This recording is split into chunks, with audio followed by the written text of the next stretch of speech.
Peter Navarro just got 4 months for avoiding a congressional subpoena.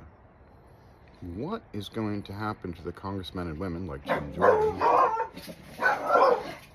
who ignored the congressional subpoena as my dogs go bark at nothing at whatever time it is before 6 o'clock in the morning? My question is simple, though.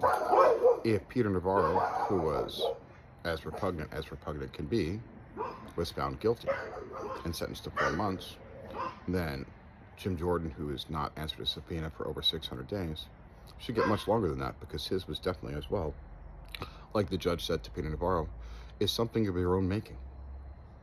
There is no consequence that is not your own. You chose not to, and you chose to be involved in insurrection.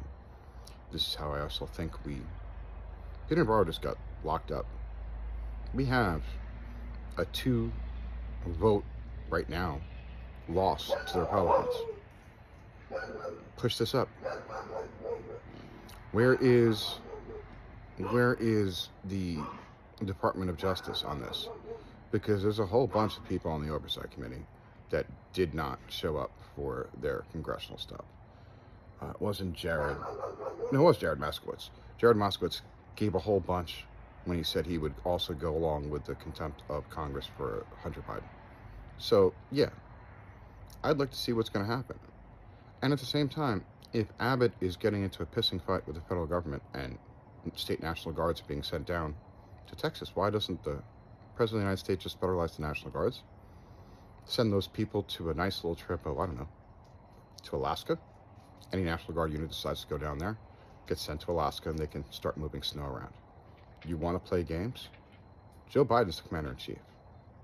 Joe Biden can actually go in with paratroopers and go in with Navy SEALs. That's what Donald Trump is arguing. And take care of the problem.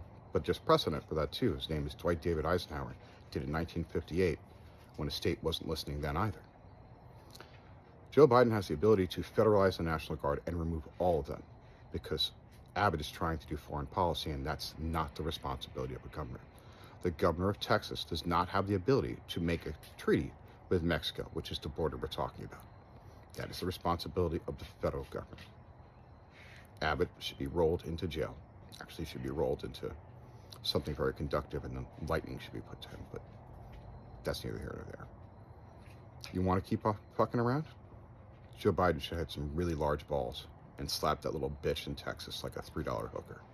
Vote true, vote blue.